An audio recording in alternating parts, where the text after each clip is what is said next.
She just wanted to tidy up the steps at her new house. But under the concrete, she found black cables going deep underground. Her husband thought it was old wiring. But what they led to turned out to be much scarier. Look what was hidden under their house. Subscribe to the channel and write in the comments which city you are from. For the first time in years, the Wilson family felt as though their lives had finally taken root. The narrow apartments and rented duplexes of their past had been replaced by something they could call their own, a house with peeling white paint, a front porch that creaked underfoot, and a little patch of green that belonged only to them. It stood on the edge of a small town in Pennsylvania, surrounded by quiet streets where maples shaded cracked sidewalks and the neighbors still waved when you drove by. To most people, it was an old house that needed work. To David and Emily Wilson, it was a dream, long deferred and at last fulfilled. They moved in late in spring, their car loaded with boxes, their children bursting with excitement. David was the practical one, a man in his late 30s, whose days at the insurance office had trained him to measure risk, to make sense of the world in neat, explainable terms. Emily, 34, carried a gentler energy.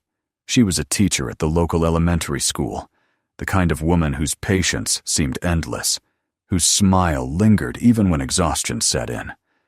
Their children mirrored both sides of them.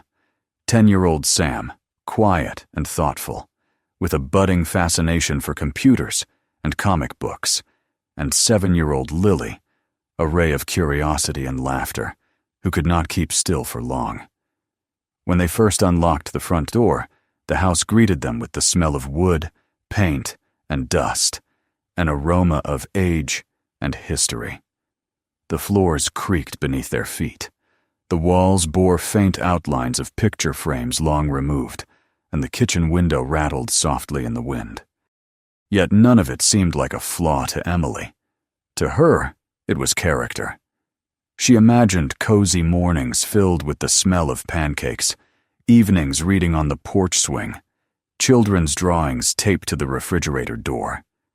It was not just a house. It was a promise that all their years of saving, of sacrifice, had meant something.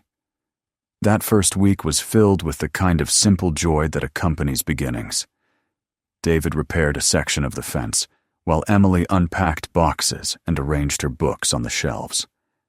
Sam found a place in the yard perfect for a treehouse, and Lily claimed the attic as her castle. In the evenings, when the work was done, they sat on the porch drinking lemonade, watching the sun slip behind the trees. There was a peace to it, a rhythm that felt earned. And yet, beneath that calm, there was something else, something faint that Emily could not quite name.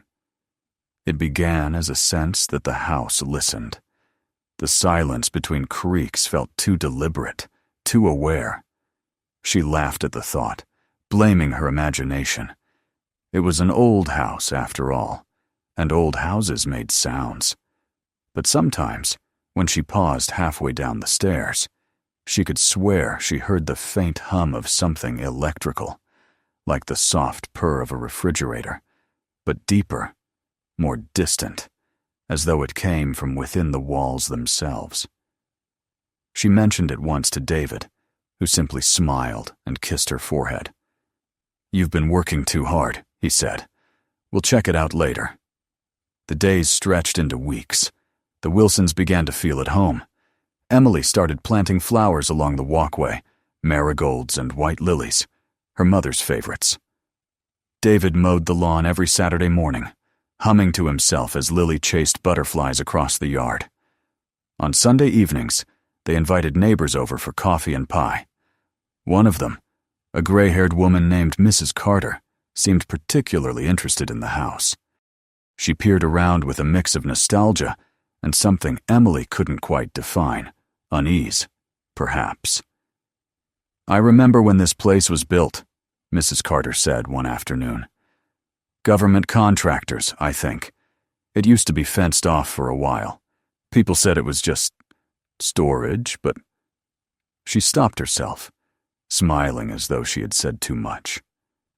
Anyway, I'm glad to see a family here again. That night, as Emily washed the dishes, her mind wandered back to the old woman's words. The house didn't look like a government building, and yet the thought stuck with her. Why had it been fenced off? Why were there still small metal tags bolted near the basement door, each stamped with long numbers she had never bothered to read? She brushed it aside. Every home had its history, and hers, she decided, was finally beginning. Still, there were small things she couldn't ignore. The back steps, for instance. 3 cracked slabs of concrete that led from the kitchen door down to the yard bothered her every time she saw Lily jump from them 2 at a time. The cracks were widening, the surface uneven. David kept promising to fix them when he had the time, but weeks passed, and the steps remained the same. On a quiet Saturday morning, with David at work and the children visiting a friend, Emily decided she would handle it herself. She put on her gardening gloves and grabbed a hammer from the shed. The sky was clear, cicadas buzzing in the distance, and for once, she felt a kind of pride in doing something tangible, something her own hands could change. The first strike of the hammer sent a flake of concrete flying. Beneath the dust, she saw not the expected layer of dirt, but something dark and glossy. Frowning, she set the hammer aside and brushed the surface with her gloved fingers. It wasn't rock. It wasn't pipe, either. It was a thick black cable, smooth and pliable, running directly beneath the steps. She crouched closer, following the line with her eyes. It disappeared into the soil, vanishing under the house. Her first thought was that it must be part of the electrical wiring, old perhaps, from a previous system. But the more she looked, the less sense it made. The sheath had no labels, no sign of weathering, and it was far thicker than any power line she had ever seen. Something about it unsettled her. A voice broke her concentration. "Oh my goodness! Are you doing renovations already?" Mrs. Carter stood by the fence, carrying a basket of apples. Emily straightened, wiping the dirt from her knees. "Just fixing the steps," she said. The older woman's eyes fell on the exposed cable. For a moment her expression changed, tightened. Then she forced a polite smile. "Ah, well, be careful digging too deep around here. The ground holds all sorts of surprises." She chuckled softly, but there was no warmth in it. After Mrs. Carter left, Emily stared at the cable again, feeling that same faint hum beneath her fingertips. It was probably nothing, she told herself. Just old wiring, maybe even a remnant of whatever system once powered the basement. But something about Mrs. Carter's reaction clung to her like a splinter. She filled the hole halfway, leaving the top of the cable visible, planning to ask David when he came home. That evening, over dinner, she mentioned it. David listened, nodded, and smiled. "I'll take a look tomorrow," he promised, his voice calm. "Probably an old line for the porch lights. Don't worry about it." He was the kind of man who saw the world as solvable, explainable, and his certainty soothed her for a while. But later that night, when everyone was asleep, Emily awoke to a faint, flickering light coming from downstairs. She slipped out of bed, her heart beating fast, and crept to the hallway. From the bottom of the stairs, she saw the lamp in the living room turning on and off in slow, rhythmic intervals. There was no sound, no wind, nothing that could have caused it. She switched it off at the base, but the moment she turned away, the bulb glowed again, dim and trembling. For the first time since moving in, the house felt less like a home and more like a living thing, something breathing in the dark. The next morning she went to the basement. It was cooler there, the air damp and heavy. Dust floated in the single shaft of light that streamed through the small window near the ceiling. The walls were rough concrete, stained with time. Along the far corner ran a cluster of old pipes and electrical conduits, Emily knelt, searching for anything that might connect to the cable outside, but saw nothing out of place. Still, as she stood there, she heard it again. That low hum, steady and quiet, coming from somewhere beneath her feet. She left the basement quickly, locking the door behind her, though she could not have said why. When David returned from work, she said nothing about it. He was tired, and she did not want to sound foolish. But as she prepared dinner, she caught her reflection in the kitchen window, the yard behind her, the half-dug earth where the cable lay exposed. And for a fleeting second, she thought she saw a flicker of movement in the glass, as if something below the ground had shifted. That night, she dreamed of roots made of metal, spreading beneath the house like veins, pulsing faintly with light. When she awoke, her heart was pounding, the dream already fading. But the feeling remained, a strange, insistent certainty that something inside their home was alive. The next morning, while David read the paper and the children played with their cereal, Emily found herself staring at the kitchen door that led to the steps. Sunlight spilled across the floor, warm and ordinary, but the thought of that black cable beneath it filled her with quiet dread. She turned to her husband. "You'll look at it today?" she asked softly. He glanced up from the paper, nodded with an easy smile, and said, "Of course." She knew he would forget. He always did. And outside, beneath the broken concrete and the soil still dark from yesterday's work, the black line waited in silence, humming softly to itself, as though it had been waiting for someone to find it. The next few days passed under a thin film of unease, like dust that no one could quite brush away.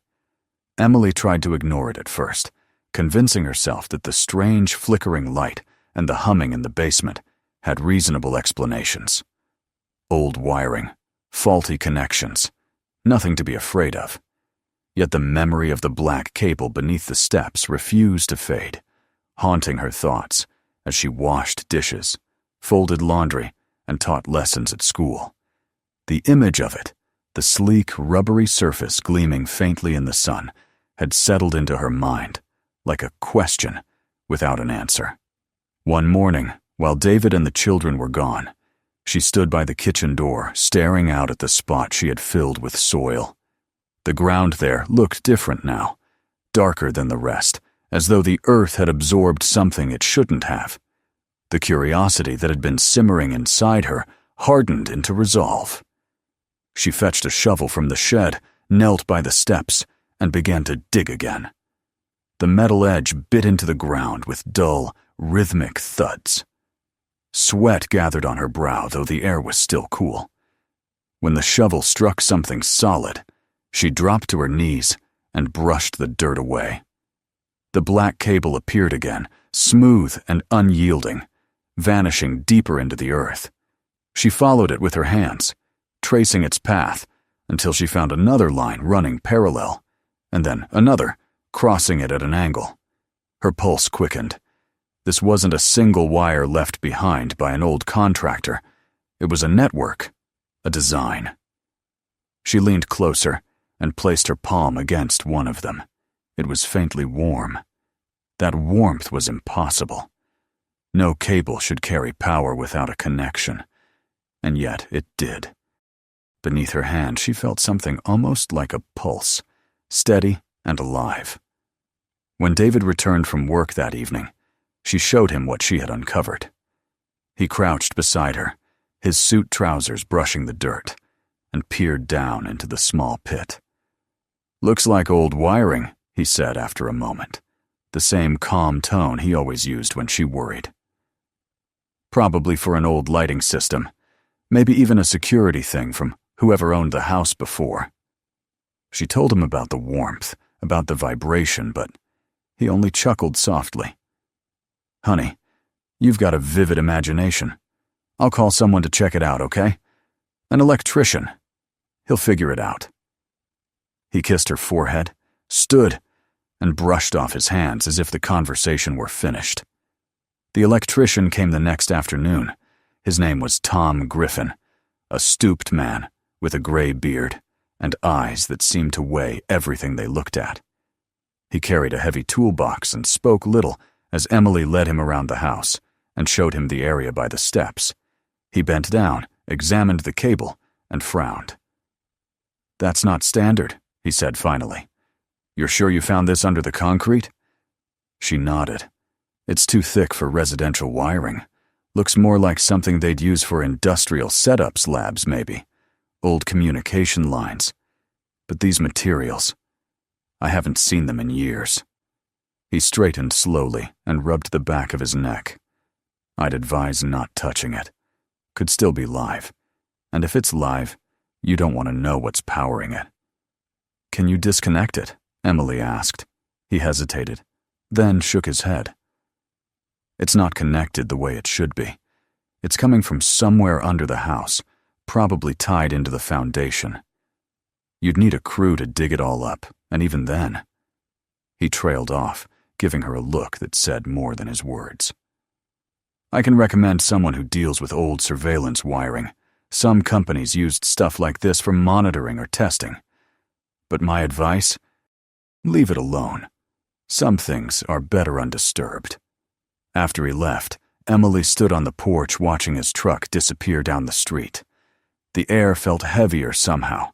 The phrase he'd used, surveillance wiring, echoed in her mind, though she tried to dismiss it. This was an ordinary house. It had to be. That night, after dinner, the air inside the house seemed charged. The children had gone to bed, and David was reading on the couch. Emily washed the last of the dishes, her eyes flicking occasionally to the kitchen window, where the yard lay hidden in shadow. The wind had picked up, making the branches scrape lightly against the glass. When she turned off the faucet, she heard it again. The low hum, faint but distinct, coming from beneath the floor. She froze, her hand still wet, listening. It rose for a moment, then faded, like a breath drawn in and let out slowly. She glanced toward David, but he hadn't noticed. Later, as they climbed into bed, she tried to tell him. He listened, his brow furrowed. But when she finished, he smiled wearily. "Old pipes," he said. "Or the heater kicking in. This house is older than both of us combined. You know how these things go." She wanted to believe him, to laugh at herself for being foolish, but the warmth in his voice couldn't erase the cold unease creeping up her spine. The following morning, she woke early, unable to shake the restlessness that had followed her through the night. The house was quiet, sunlight slipping through the curtains in thin stripes.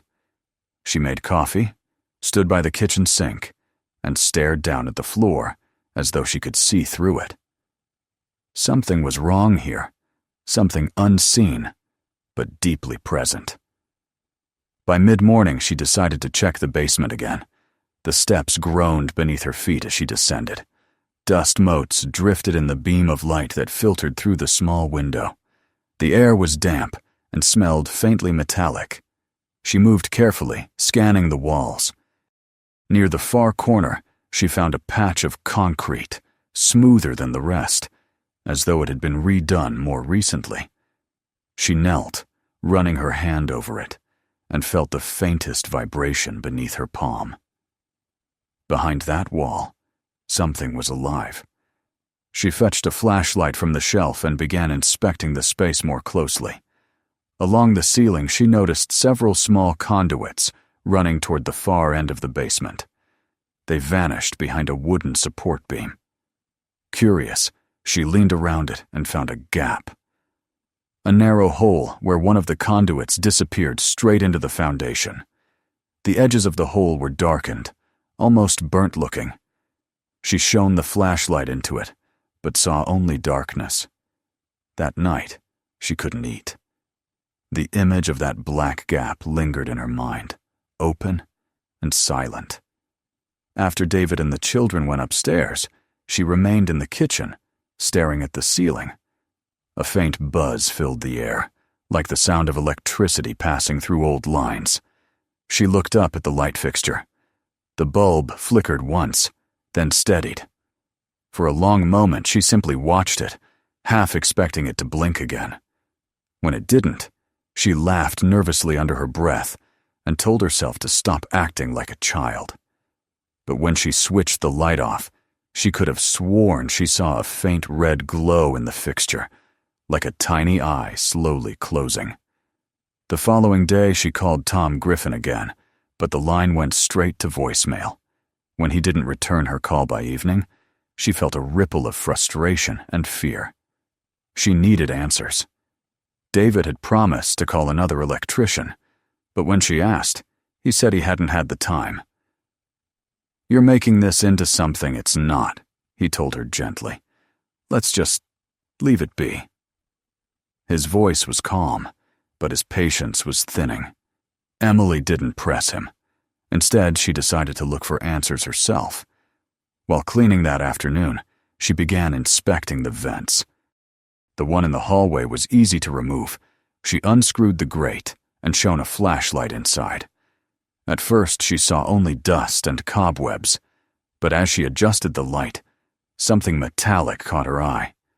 Tucked against the side of the duct was a small circular object, no bigger than a coin. It gleamed faintly in the light. She reached in and touched it with the tip of her finger. The surface was cold and smooth, and when she nudged it, it shifted slightly, revealing a tiny glass center. A lens. Her hand shook as she withdrew it. The air felt suddenly too thick to breathe. She reattached the grate, climbed to her feet, and stood there for a long time, staring at the vent as though it might come alive. That evening, when David came home, she tried to bring it up again. He listened, sighed, and ran a hand through his hair.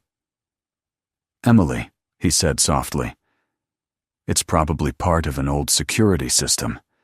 They used hidden cameras for that sort of thing back in the day. You know, before wireless stuff. It doesn't mean anyone's watching us now." His explanation made sense, but the words felt hollow. Later that night, after he had fallen asleep, she crept out of bed and went downstairs. The house was dark, the air still. She stood in the living room and turned slowly in place, her eyes adjusting to the shadows. The faint shapes of furniture loomed around her. For a long moment, there was nothing. Just silence. Then, somewhere above her, a floorboard creaked. She looked up. The sound came again, faint but deliberate, as though someone were walking across the second floor. She whispered David's name, but there was no answer. When she finally went upstairs, she found both children asleep and David snoring lightly beside them. Yet the sound of footsteps lingered in her ears long after. The next morning, as she prepared breakfast, the radio on the counter came alive without warning. It wasn't tuned to any station, just static, crackling softly. She reached out to switch it off, but as her hand hovered over the dial, the static shifted. For a second, no more than that, she thought she heard a whisper beneath the noise, a child's voice, saying something she couldn't quite make out. Then it was gone. The radio was silent again. She turned it off and unplugged it, her heart pounding. When David came downstairs, she said nothing. He would think she was imagining things. Maybe she was. But that afternoon, as she stood in the yard watching the children play, she noticed something else. The grass near the old steps had changed color, darker than before, as though nourished by something unseen beneath the soil. She knelt and touched it. The earth was soft, too soft, and the faint hum returned, vibrating through her fingertips. That night, lying awake beside her husband, she stared into the darkness and tried to piece together what it all meant. The cables, the warmth, the hidden lens, the whispers in the static. Each detail alone could be explained away, but together they formed a pattern she couldn't ignore. The thought of that black network running under their feet filled her with both dread and a strange fascination. She felt as though the house itself were alive, its walls breathing, its veins pulsing with an invisible current. She promised herself she wouldn't dig again. She would wait, let David handle it, trust his logic. But as dawn crept through the curtains and the hum beneath the floor seemed to stir once more, she knew that promise wouldn't last. The mystery was no longer outside of her. It had seeped into her, winding its way through her thoughts like the cables through the ground. Whatever the house was hiding, it wanted to be found. By the time morning came, Emily's resolve had hardened into something close to obsession. She no longer told herself it was curiosity. She knew now that it was something deeper, a pull she could neither name nor resist. The sound that seemed to hum from beneath the basement floor had returned stronger than before, and the vibrations she'd felt through the earth near the steps still echoed in her memory like a phantom heartbeat. David had grown tired of her insistence that the house was hiding something, and she had stopped trying to convince him. There was only one way to know for sure what lay under their feet, and she intended to find it. The house was quiet that morning. David had left early for work, and the children were at school. Sunlight streamed through the kitchen window, falling across the spot where the radio had come to life the day before. She stood there for a long while, listening to the faint ticking of the old clock on the wall, before she finally opened the basement door. A rush of cool, damp air met her as she descended. Dust drifted in lazy spirals through the light, settling on the shelves that lined the walls. The basement smelled of earth and old metal. Somewhere behind the far wall, the faint hum persisted, steady and low, like something breathing in its sleep. Emily set down her coffee mug on a wooden crate and began clearing the space near the smoother patch of concrete she'd found days earlier. A few stored boxes, a broken chair, and an old trunk stood in her way. She pushed them aside, brushing her hands on her jeans, and stared at the wall. The memory of the electrician's warning whispered at the back of her mind, but it only fueled her determination. She fetched a hammer and chisel from the shelf, knelt, and struck the concrete. The first blow rang out sharply, echoing through the basement. She paused, her breath catching. Nothing moved but the dust. She struck again, harder this time. A small piece of plaster cracked and fell away, revealing a dull metallic sheen beneath. Her pulse quickened. She worked faster, the sound of her hammer filling the space. Bit by bit, the wall began to crumble, and within minutes, she uncovered what looked like a metal panel, smooth and cold to the touch. She ran her fingers along the edges and found a narrow seam running around it. A hidden door. She tried to pry it open with her fingers, but it wouldn't budge. She reached for the crowbar that leaned against the wall and wedged it into the seam, pressing with all her strength. The panel groaned, resisted, then suddenly gave way, swinging open with a squeal that made her flinch. Behind it lay darkness. A draft of cold air escaped, carrying the scent of damp stone and something faintly chemical. Emily hesitated for only a moment before grabbing a flashlight from the workbench and shining it into the opening. A narrow metal ladder descended into the gloom, vanishing after a few rungs. Her throat tightened. She glanced back toward the basement stairs, half expecting to see someone standing there, but the shadows remained still. The silence pressed against her ears. She took a deep breath, set the flashlight between her teeth, and began to climb down. The metal was cold beneath her hands.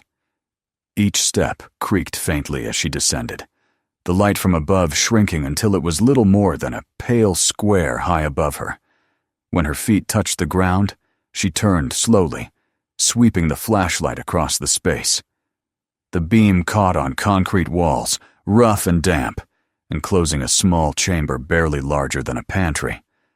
Pipes ran along the ceiling, their surfaces slick with condensation. And in the center of the room, resting on a raised metal platform, was a rectangular box the size of a trunk, its surface flecked with rust. For a long time, Emily could only stare. The cables she had seen outside, the same thick black cords, were everywhere. They ran across the ceiling and walls, converging on the box like veins feeding into a heart. The flashlight trembled in her hand as she stepped closer. A faint vibration seemed to hum through the air, rising from the machine itself. The closer she came, the stronger it felt, until her own heartbeat seemed to synchronize with it. She crouched beside it, shining the light along its surface. The metal was dented in places but intact. Near the base, she noticed a small rectangular panel with tiny green lights, blinking in slow succession. She swallowed hard. The system was alive. Against her better judgment, she reached out and touched the surface. It was warm. The warmth startled her so much that she stumbled back, the flashlight beam dancing across the walls. She stood there, chest heaving, staring at the machine as though it might move, but it remained still, humming quietly to itself. Gathering her courage, she stepped forward again. The blinking lights continued, steady and rhythmic. She followed their pattern with her eyes until she found a small circular indentation above them, some kind of port or lens. When she shone her flashlight directly on it, something flickered to life. A dim screen embedded in the metal came alive, its surface flickering with static before resolving into a grainy image. Emily froze. The picture on the screen was unmistakable. It showed the kitchen upstairs, her kitchen. The angle was from high above, near the ceiling corner, and she could see the table, the chairs, even the mug she'd left behind. For a few seconds, she could only stare, unable to comprehend what she was seeing. Then she saw movement, a figure stepping into the frame, herself. Her stomach dropped.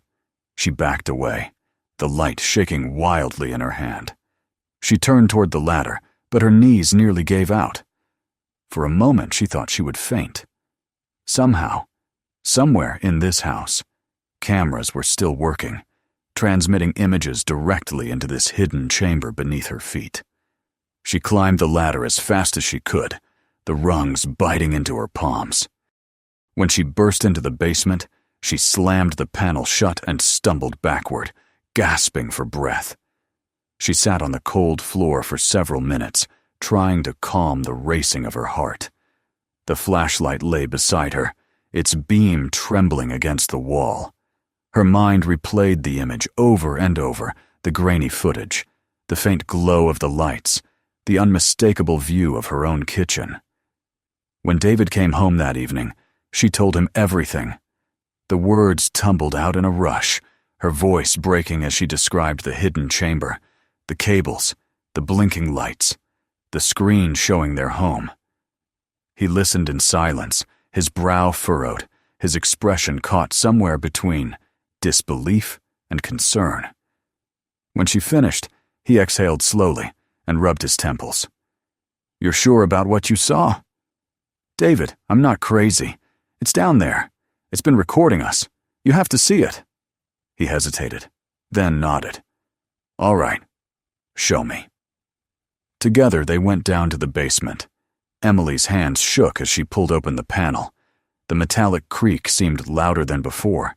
She turned to him, her eyes pleading. "There," she whispered. "It's just down there." David stared into the opening, then climbed down the ladder. She followed, clutching the flashlight. The air in the chamber was colder now. The machine stood silent, the light still blinking softly in the dark. David crouched beside it, running his hand along the metal. "You weren't kidding," he murmured. This is real." He pressed his palm against the surface, feeling the vibration. It still powered, but from where? He studied the cables as they disappeared into the walls, then turned to her. "You said the screen came on?" "Yes." It showed the kitchen, like a live feed. He frowned, searching for a switch or button. "There's nothing here now." He waited a moment, then straightened. Maybe some kind of old security system. Could have been part of the original design. Maybe whoever owned this house before us never disconnected it properly. His calm tone did nothing to ease her fear. It's watching us, David. It's been watching us. He sighed, brushing dust from his hands. Emily, we don't know that. It could just be looping old footage, or maybe it's broken. We'll figure it out. Tomorrow I'll call the police or someone from the power company. Right now, we just need to breathe. But that night, David didn't sleep. She could feel him lying awake beside her, motionless in the dark. When she turned toward him, his eyes were open. Neither spoke. Somewhere beneath them, the machine continued to hum. The next morning, Emily found the basement door slightly ajar. She was certain she had locked it the night before. The sight of it sent a cold shiver through her. She checked the panel. It was still closed, the metal undisturbed, but she could not shake the sense that something had shifted in the house. The hum seemed louder now, the floor faintly trembling beneath her feet. The children began to notice things too. Sam mentioned hearing noises at night, faint thuds from below, like someone walking slowly through the basement. Lily said the walls made funny sounds, like whispers. David tried to reassure them, telling them it was just the house settling. But Emily saw the flicker of unease in his eyes. Days passed with no word from the electrician. Emily began to search through the house, hoping to find some record of its past. In a forgotten cupboard in the upstairs hallway, behind a stack of old magazines, she found a dusty cardboard box filled with papers. Most were yellowed deeds and repair receipts, but at the bottom was a folder labeled Apex Systems. Her breath caught. She carried it to the kitchen table and opened it carefully. Inside were architectural blueprints of the house, stamped with the words, Project 47, Residential Observation Program. The plan showed every room, every wall, and running through them were dozens of fine lines marked, data conduits, the same cables she had found beneath the steps. At the bottom of one page was a signature, Harold G. Miller, Chief Engineer. She recognized the name from the neighborhood records. He'd once lived next door. David arrived home just as she finished reading. She handed him the folder silently. He flipped through the pages, his brow furrowing deeper with every line. Observation program? He said finally. What does that even mean? It means someone built this house to watch whoever lived here. It means this was never just a home. He closed the folder and set it aside, his expression hardening. Enough. We'll call the police. Tonight. But as darkness fell, the electricity flickered, and the hum beneath the house grew louder. When David reached for the phone, the line was dead. Emily stood by the window, staring out at the yard. The grass near the steps shimmered faintly under the moonlight, and for a moment she thought she saw it move, as though something beneath the surface were shifting, breathing. They waited until morning before calling again. The phone worked perfectly then, the hum gone, the light steady. David laughed nervously, saying it must have been a power surge. Emily said nothing. She knew better. Whatever lived under their house had not stopped. It had only gone quiet for a while, listening. The morning after the power failure dawned pale and colorless, as if the sunlight itself was reluctant to touch the house. Emily stood at the kitchen window, with her hands wrapped around a cup of coffee gone cold, staring out at the yard. The grass near the steps glistened with dew, dark and wet, but it no longer looked like grass. It seemed bruised, as though something beneath the soil had pressed upward in the night. She could still feel the hum from below the floorboards, faint but constant, like the steady breathing of something vast and unseen. The police were supposed to arrive that morning. David had made the call as soon as the line came back. They were coming to check the premises, to to examine the basement, to confirm that the machine she had described really existed. Emily doubted they would find anything they could understand. When the two officers arrived, both young, both polite to the point of detachment, they asked questions that sounded routine. How long had they lived here? When had they first noticed something unusual? Was there any sign of forced entry? They wrote everything down in small, neat letters, nodding, making sympathetic noises, their faces never changing. Then they went down to the basement. Emily waited at the top of the stairs, listening to their footsteps echo below. After a few minutes, one of them called out, "Ma'am, could you come down here, please?" Her heart sank as she descended. The panel in the wall stood open, the ladder exposed. One of the officers held a flashlight, its beam slicing through the darkness below. "Is this where you said the equipment was?" he asked. She nodded. "It's down there, just under the floor. You can't miss it." He glanced at his partner and climbed down first. Emily waited, her pulse pounding in her throat. Then came his voice again, quieter this time. "There's nothing here, ma'am. Just dirt and some broken pipes." She didn't believe him until she saw it herself. The ladder ended in a shallow pit, no bigger than a crawl space, filled with rubble and bits of broken concrete. The box was gone. The cables, the blinking lights, everything had vanished. The walls were scarred where the wires had been, but the metal had been stripped clean. She stared, speechless, her mind struggling to make sense of it. "It was here," she whispered. "You have to believe me. It was right here." The officer's expression softened, but only slightly. "Maybe someone came in through the night. You said the door was unlocked before?" He was trying to sound kind, but his tone carried the quiet condescension reserved for people whose stories didn't add up. David arrived home early from work and found her sitting on the porch, her hands trembling. He spoke to the officers, listened, nodded, promised to call if they discovered anything else. When they left, he sat beside her. For a long time, neither spoke. The street was empty, the air still. Finally, he said, "It's gone, Emily. Whatever it was, it's gone. Maybe that's for the best." She looked at him, her eyes hollow. "It's not gone," she said. "It's hiding." That night, she lay awake listening.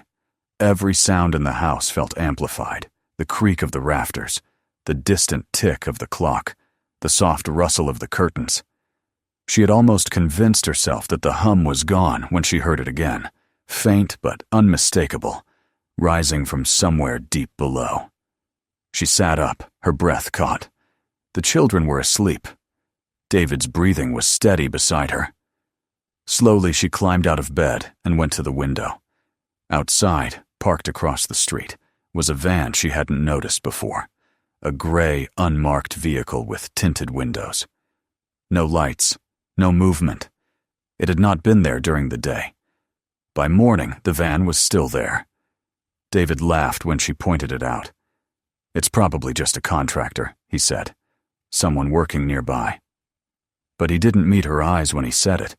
He left for work soon after, and the van stayed all day. Around noon, she saw the curtain in its side window flutter slightly, as though someone inside had moved. The police called later to say they were closing the case. "We found no evidence of tampering," the voice on the phone said. "No unauthorized electrical installations, nothing to indicate surveillance equipment." Emily thanked them quietly and hung up. She knew they would never come back. That evening, as the sun set behind the trees, the lights in the house began to flicker again. David was in the living room reading the paper when it happened. He looked up, irritated.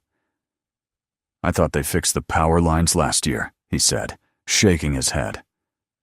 Emily didn't answer. The flickering was steady this time, almost rhythmic. Then the television clicked on by itself. The screen glowed gray, then white, then showed a static-filled image of their own living room, an exact mirror of where they sat. She dropped the glass she was holding, It shattered on the floor. David jumped up, grabbed the remote, and switched the television off. But before the image disappeared, she saw something move in the corner of the screen, something that wasn't in the room. They spent that night at a motel. The children thought it was an adventure, but Emily could not shake the feeling of being watched even there. David promised to take another day off work, to call a professional security company, to have the house inspected top to bottom. He was doing his best to sound calm, but the exhaustion in his voice betrayed him. When they returned the next morning, the house looked the same, quiet, undisturbed. Yet as Emily stepped inside, she felt it immediately. The hum had returned, stronger than before. The security team came in pairs, carrying scanners and tools. They searched the attic, the basement, the walls. They found nothing unusual. "It's clean," one of them said, handing David a clipboard. "No hidden transmitters, no active lines. Old wiring, yes, but nothing that works." They packed their equipment and left, their polite smiles no different from the police officers. David seemed relieved. Emily felt like screaming. That night, the light stayed steady, the appliances silent. For the first time in weeks, the house seemed peaceful. They put the children to bed and sat together on the porch, trying to reclaim some sense of normalcy. "Maybe we've been letting this house get under our skin," David said softly. "Maybe it's just an old place with bad wiring. We'll fix it up, make it ours again." His words were gentle, almost pleading. Emily nodded, though she didn't believe them. She wanted to, but the quiet felt too deliberate, too heavy, as if the house itself were holding its breath. Just after midnight, she woke to the sound of the floor creaking. At first she thought it was David, but his side of the bed was empty. She slipped out from under the covers and stepped into the hallway. The light from the night lamp cast a faint glow down the stairs. The creaking came again, from below. She descended slowly, her heart hammering. The living room was dark, except for a faint green shimmer that seemed to come from beneath the floorboards. She followed it, every step careful, until she reached the door to the basement. It stood open. The glow was brighter now, pulsing softly. She whispered David's name, but there was no answer. When she reached the bottom of the stairs, she saw that the panel in the wall had been torn open. The air was colder than before, sharp and metallic. The green light spilled from the opening, illuminating the concrete floor. She could see movement inside, cables twitching like snakes disturbed from sleep. She stepped closer, unable to stop herself. The hum had deepened into a slow, steady throb. "David?" Her voice trembled, echoing off the walls. There was no response, only the low mechanical heartbeat and the faint hiss of static. Then she saw the screen.